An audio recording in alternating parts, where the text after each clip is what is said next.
तो dear student, MSc final physics में आज फिर हम कल जो बताया था उसको कंटिन्यू करते हैं।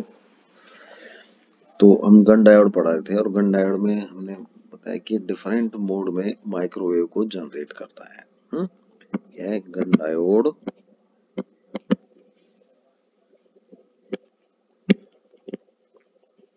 प्रोड्यूस या generate microwave in various modes. तो हमने आपको बता दिए थे कि ये 4 मोड में करता है। वैसे तो और भी कई इंपॉर्टेंट हैं, लेकिन हम आपको कुछ नाम लिख देते हैं। पहला मोड का नाम था गन मोड ही कहते हैं उसको, या ट्रांजिट टाइम मोड भी कहते हैं उसको। कई बार क्या कहते हैं उसको, transit time mode.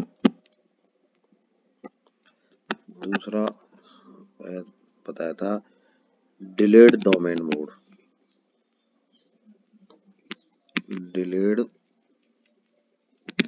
Domain mode. तीसरा मोड जो इसका है क्वेंच्ड मोड।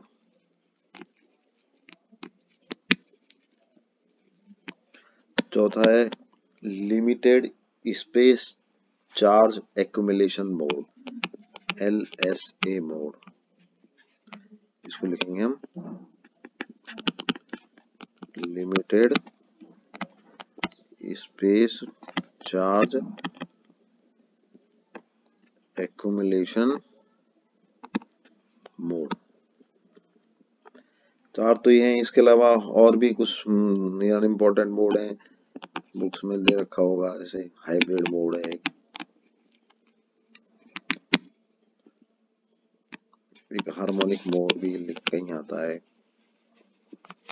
तो हर मोड में माइक्रोवेव अलग अलग प्रोसेस से जनरेट होती है।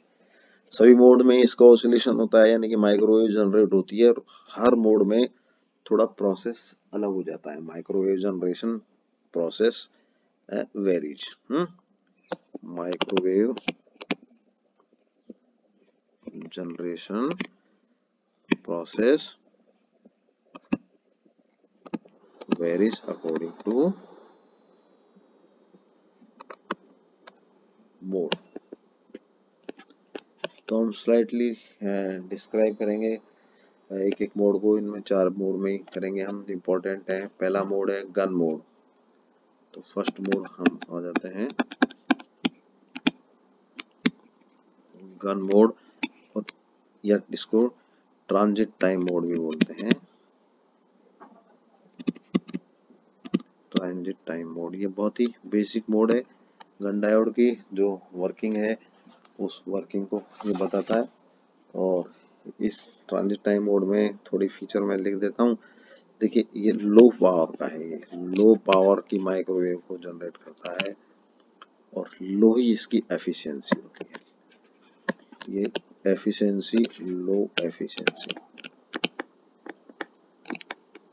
एफिशिएंसी मतलब जितनी पावर डीसी यूज लेता है उसका कितना परसेंट वो एसी पावर है, माइक्रोवेव पावर में उसको कन्वर्ट कर देता है। तो एफिशिएंसी इसकी कम होती है, ये करीब बिलो 10% करीब होती है। तो 10% को ही माइक्रोवेव में प्रोड्यूस करता है या एसी पावर में प्रोड्यूस करता है। और इसकी जो फ्रीक्वेंसी है, ऑपरेटिंग फ्रीक्वेंसी, ये भी कम होती है। और operating frequency is less then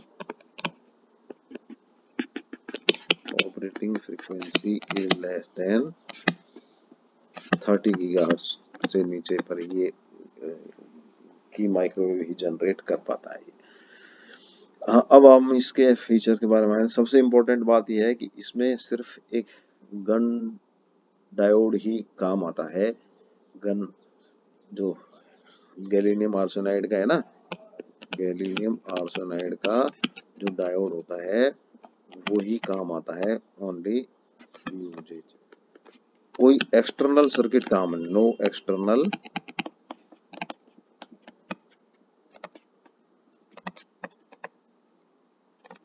external circuit मतलब कोई ऐसा सर्किट जिससे हम उसको एम्पलीफाई करें, इनपुट सिग्नल देना पड़ते हैं ना, जैसे हमको जो फ्रिक्वेंसी या जिसको प्रोड्यूस करनी है हमको वही फ्रिक्वेंसी लो पावर पे दें, उसी को हाई पावर पे। कोई एक्सटर्नल सर्किट कोई भी यूज नहीं आता है इसमें। सिर्फ ये जो डायोड है, दो चीज होती है, GaAs gallium arsenide diode plus bias voltage, ये दो चीज सफिशिएंट होती हैं माइक्रोवेव जनरेशन के लिए। कोई कैविटी में भी नहीं रखा जाता है इसको, no external cavity required, no external circuit और कैविटी। बाकी और में उसको कैविटी में रखते हैं, कैविटी रेजोनेटर, कैविटी मतलब कैविटी रेजोनेटर भी रिक्वायरमेंट नहीं होती इसकी। अब इसमें क्या होता है कि वही सभी में ट्रांसफर्ड इलेक्ट्रॉन डिवाइस है, चारों गन डायोड है, ट्रांसफर्ड इलेक्ट्रॉन डिवाइस है, और इसमें इंटरवैली ट्रांसफॉर्मेशन होता है इलेक्ट्रॉन का एक वैल्यू से दूसरी वैल्यू में। तो डिवाइस है जो is operated just above the threshold voltage. इसमें क्या होता है, डिवाइस इज, एक मिनट,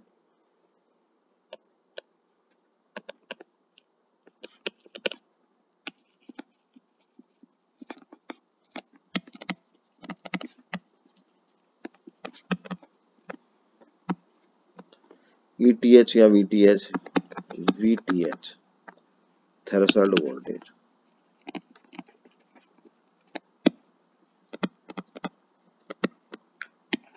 VTH क्या होती है थ्रेशोल्ड वोल्टेज? देखिए हमने आपको बताया कि इंटरवैली ट्रांसफॉर्मेशन होता है लोअर वैली से अपर वैली में।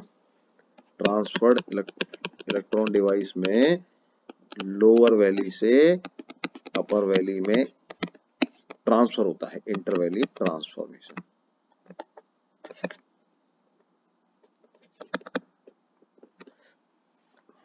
Transformation of electron. अब वो इलेक्ट्रॉन क्या है कि एक एनर्जी स्टेट से दूसरी एनर्जी स्टेट में, और उसके लिए कि एक मिनिमम इलेक्ट्रिक फील्ड चाहिए या मिनिमम वोल्टेज चाहिए। तो अगर हमने एक्सटर्नल वोल्टेज या बायस वोल्टेज रिक्वायर, क्या होता है, क्या क्या require, intervalley transformation required.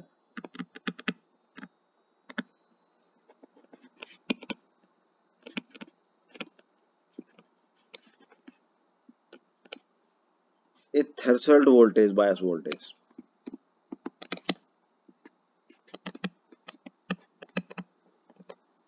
Threshold voltage minimum required, a minimum just about to this तो होगा इंटरवैली ट्रांसफॉर्मर, और इससे कम वोल्टेज हो गई हमने बायस वोल्टेज तो ट्रांसफॉर्मेशन नहीं हो गया, VTH। तो ये थ्रेशोल्ड वोल्टेज होगी। तो device is just operate just above the VTH से जस्ट को हमको करना पड़ेगा, यानी कि कभी भी अप्लाइड वोल्टेज है वो VTH से डाउन होगी ही नहीं। VTH से डाउन हो गई इसका मतलब इंटरवैली ट्रांसफॉर्मेशन खत्म और डिवाइस यूजलेस हो जाएगी। ये वाली चीज होती है। और इसमें क्या होता है, oscillation frequency of this mode directly related to time, क्या होता है, operation frequency of this mode, यानी कि जिस मोड पे माइक्रोवेव जनरेट होगी, आप यूं समझ लीजिए।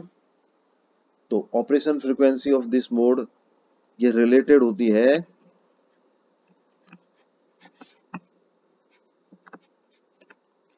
Directly related to transit time of, यूं समझिए, डोमेन।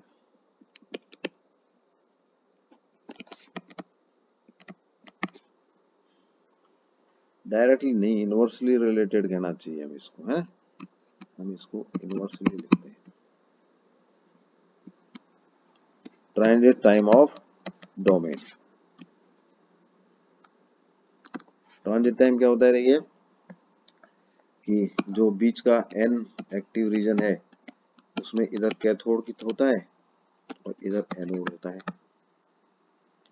जैसे ही वोल्टेज थ्रेशोल्ड से ऊपर जाती है तो कैथोड के पास में हमने बताया डोमेन फॉर्मेशन हो जाता है। यहाँ पे क्या होता है, इनिशियली डोमेन बन जाता है।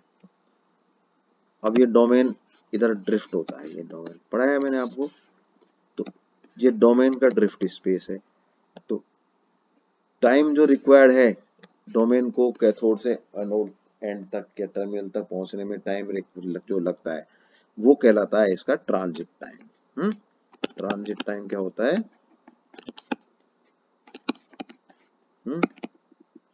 Time to travel domain from cathode to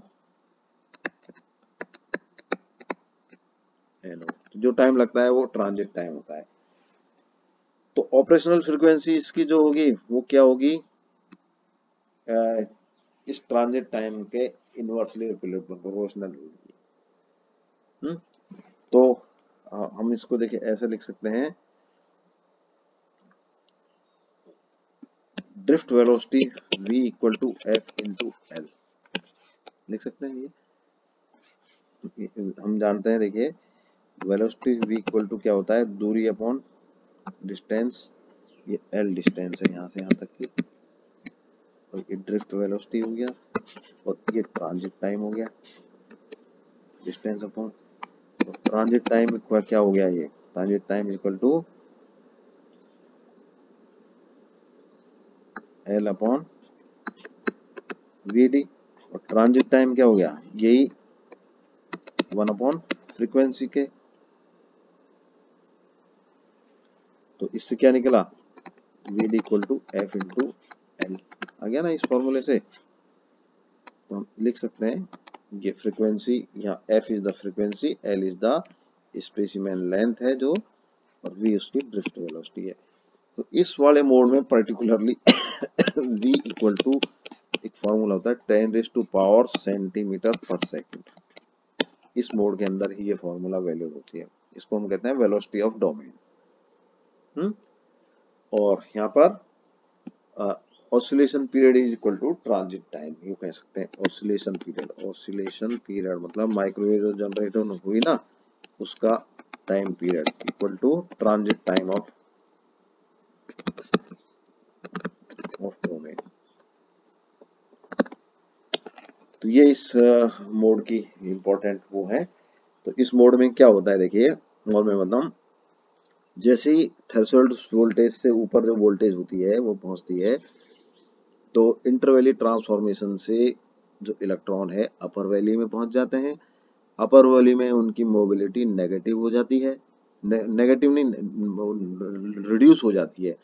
reduce होने से अपर वैली में जैसे ट्रेवल करते हैं वो, तो नेगेटिव रेजिस्टेंस या नेगेटिव मोबिलिटी का प्रोड्यूस हो जाती है उसमें। तो नेगेटिव मोबिलिटी या नेगेटिव रेजिस्टेंस होने से नेगेटिव रेजिस्टेंस एरिया में वो चलते हैं, और जो डोमेन जहाँ होता है वहां तो फील्ड की वैल्यू हाई होती है, और कल भी बताया रिमेनिंग सैंपल में इलेक्ट्रिक फील्ड या वोल्टेज की वैल्यू हो जाती है डाउन। अब वो जो डोमेन होता है वो कैथोड की तरफ ट्रेवल करता है, चूंकि पूरे सैंपल में अब इलेक्ट्रिक फील्ड या वोल्टेज है वो थ्रेशोल्ड इलेक्ट्रिक फील्ड या थ्रेशोल्ड वोल्टेज से कम होती है, तो एक डोमेन कैथोड के पास बढ़ने के बाद दूसरा डोमेन फॉर्म नहीं होता, और वो डोमेन जो एक डोमेन बनता है वो कैथोड तक जाता है, एनोड तक जाता है सॉरी, और एनोड पे जाकर के वो एनोड उसको एक्वायर कर लेता है, एनोड को पे अटैच हो जाता है अट्रैक्ट होकर के एनोड से मिल जाता है। तो जब वो एनोड से मिल जाता है तो क्या होता है, जो इलेक्ट्रिक फील्ड है फिर वो बढ़ जाता है एकदम से। इलेक्ट्रिक फील्ड एकदम से बढ़ जाता है, या वोल्टेज है उसमें थ्रेशोल्ड बायस वोल्टेज, तो थ्रेशोल्ड वोल्टेज से ऊपर है ही, तो वो बढ़ जाती है। तो वो वोल्टेज बढ़ने से फिर क्या होता है, नया डोमेन पैदा हो जाता है। तो domain fully travelled up to the anode and meets to anode, और एक बार जब वो मिल जाता है देन न्यू डोमेन फॉर्म। तो एक के बाद एक नए नए डोमेन पैदा हो जाते हैं और वो सब एनोड तक जाते हैं। और हमको हर बार क्या होता है, एक पर्टिकुलर टाइम पीरियड बाद एक करंट की पल्स मिलती है, और वो जो टाइम पीरियड या फ्रिक्वेंसी होती है वो माइक्रोवेव रीजन में होती है। तो इस तरह माइक्रोवेव प्रोड्यूस्ड होती है यहाँ पर। ठीक है, तो ये ट्रांजिट टाइम मोड मैंने आपको बता दिया है। अब दूसरा मोड है क्वेंच्ड मोड।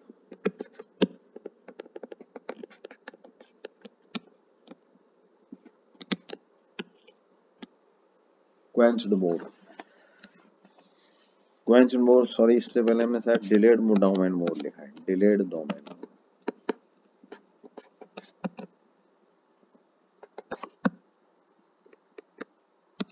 तो इसमें वर्ड आ रहा है, देखिए डिलेड, डिलेड वर्ड आ रहा है ना। तो इसमें क्या है, डोमेन होता है वो पैदा तो प्रोड्यूस तो होता ही है, लेकिन उसको डिले कर देते हैं हम, एनोड तक पहुंचने में उसको डिले कर देते हैं। तो यहाँ पे क्या है, इसको इनहिबिट मोड भी बोलते हैं, डिले डोमेन मोड, या इसको रोकते हैं। तो इसमें क्या होता है, देखिए इसके फीचर में लिखता हूं कि एक्सटर्नल सर्किट इज रिक्वायर्ड। पहली चीज तो क्या है,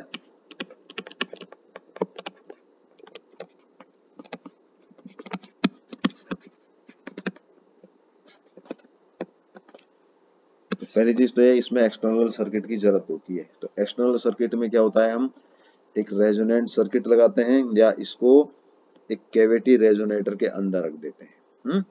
तो इसमें क्या है, गन डायोड इज,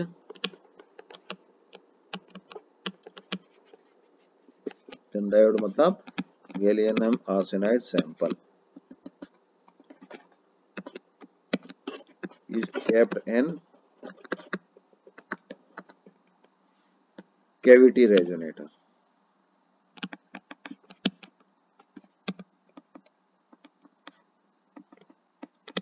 उसको कैविटी रेजोनेटर में रखते हैं। तो कैविटी रेजोनेटर क्या होता है, देखिए कैविटी रेजोनेटर उसकी एक पर्टिकुलर फ्रीक्वेंसी होती है, उस फ्रीक्वेंसी पर वो ऑसिलेट करता है कैविटी रेजोनेटर। तो हम यूं समझ लिए उसको कैविटी रेजोनेटर में रख करके एक रेडियो फ्रीक्वेंसी का इनपुट देते हैं, स्मॉल पावर का, स्मॉल वोल्टेज, स्मॉल करंट का, या उसके हम कह सकते हैं एक रेजोनेंट सर्किट है उसके साथ अटैच कर देते हैं। क्या कर सकते हैं, एक रेजोनेंट सर्किट को अटैच कर सकते हैं, और रेजोनेंट सर्किट इज यूज्ड, और रेजोनेंट सर्किट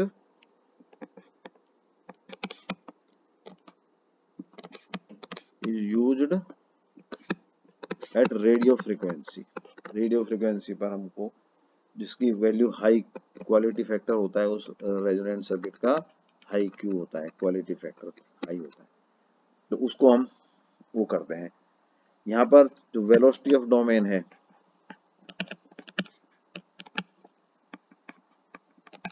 ये सब क्या इलेक्ट्रिक फील्ड पर डिपेंड करती है, वेलोसिटी ऑफ डोमेन होती है ना, ये क्या होती है, velocity of domain, velocity v equal to mu into E होता है ना, देखो mu mobility, E electric field, ये इलेक्ट्रिक फील्ड है वोल्टेज पर। तो वेलोसिटी ऑफ डोमेन है, ये इलेक्ट्रिक फील्ड डिपेंड करती है। तो ये वेलोसिटी ऑफ डोमेन है, इसको ये जो रिलेशन होता है इसमें क्या होती है, ये 10⁻⁶ सेंटीमीटर पर सेकंड से तो ज्यादा होता है ये एफ एल की वैल्यू, एफ एल मतलब वेलोसिटी ऑफ डोमेन, और 10⁻⁷ सेंटीमीटर पर सेकंड से कम होता है, ये वेलोसिटी ऑफ डोमेन है इसकी। एफिशिएंसी इसकी हाई होती है ट्रांजिट टाइम मोड से, तो एफिशिएंसी 20% तक हो जाती है इसकी। तो अब इसमें क्या होता है, हम देखिए दो वोल्टेज, एक तो बायस वोल्टेज तो हमने अप्लाई कर दी थी, बायस वोल्टेज के साथ radio frequency, here 2 voltage are used simultaneously, use होती है bias voltage plus radio frequency voltage. अब ये दोनों वोल्ट मिलकर के गैलियम आर्सेनाइड सिग्नल उस पे लगती हैं। तो जब दोनों वोल्टेज थ्रेशोल्ड वोल्टेज से ज्यादा हो जाती हैं, तो जब ये दोनों voltage radio plus bias voltage, these voltage are greater than two voltage, sum of two voltage, sum of bias voltage and radio is greater than bias voltage, bias नहीं, थ्रेशोल्ड वोल्टेज।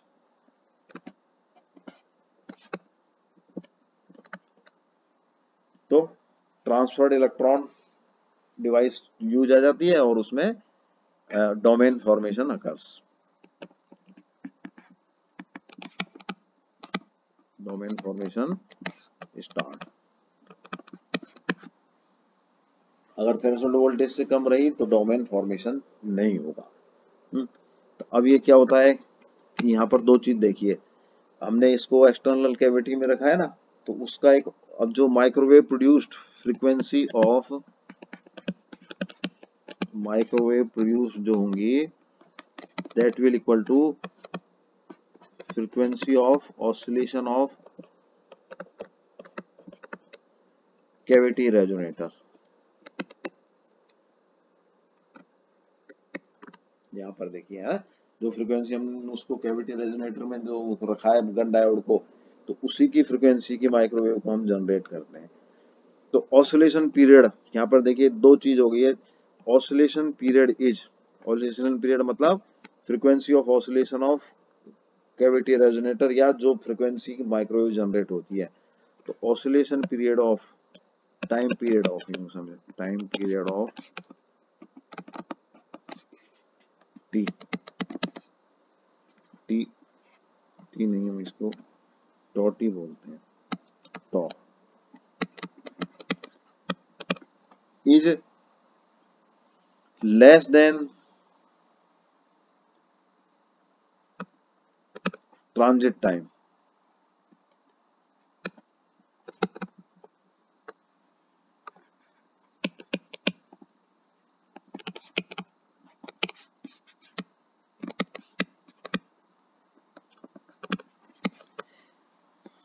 देखिए आप समझिए इसको कि डोमेन तो हमने cathode के पास form कर दिया, अब ये डोमेन इसकी तरफ ट्रांजिट होगा। तो ये जो ट्रांजिट टाइम का जो डोमेन है, ये इसका जो टाइम पीरियड है वो स्मॉल होता है, किससे, इस फ्रीक्वेंसी ऑफ ऑसिलेशन जिसमें उसको रखा गया है, कैविटी में रखा गया। तो क्या होता है, डोमेन पूरे टाइम तक ट्रेवल करता है, एनोड तक पहुंच जाता है। तो डोमेन का जो ट्रांजिट टाइम है ये कम है, तो जब ये यहाँ तक पहुंच जाता है उसके बाद कहीं जाके पोलरिटी चेंज होती है उसकी। तो इस केस में क्या होता है कि डोमेन है फुल्ली ट्रेवल्ड। तो period of oscillation is determined by the, हाँ तो यहाँ पर क्या है, the time period of here, मैं ऐसा लिखूंगा, time period of external oscillation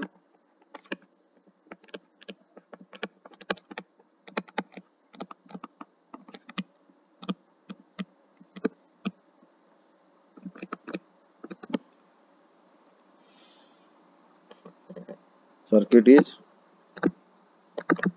जो हमने कैविटी रेजोनेटर को लिया है, greater than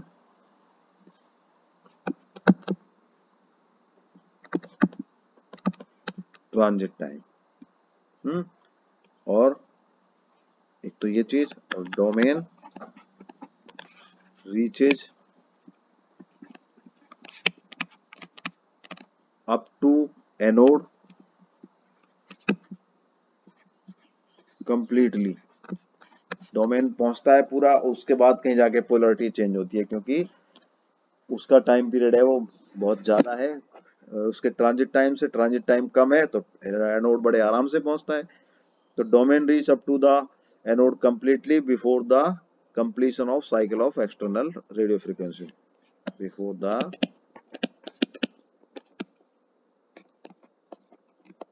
completion of cycle of external radio frequency, external radio frequency voltage।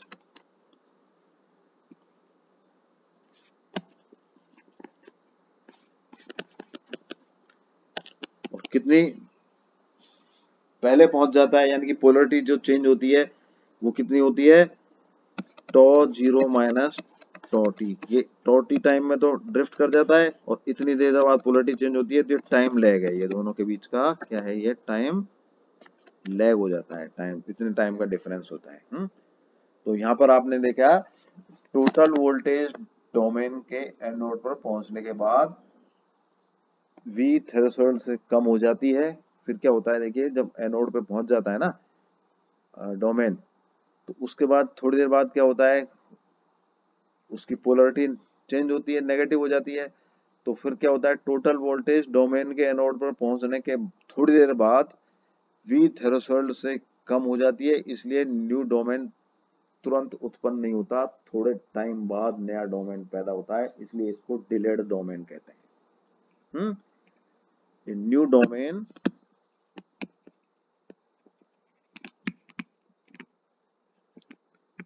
After a while,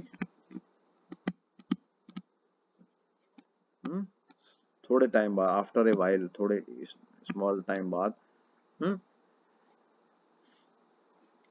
तो new domain form after a while when previous domain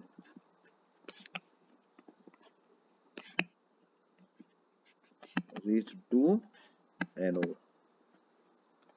तो ये delayed domain होता है। इस तरह डिलेड डोमेन में यहाँ पे इस माइक्रोवेव प्रोड्यूस्ड होती रहती हैं। तो कल बचे हुए 2 डोमेन है, कल बताएंगे। Thank you.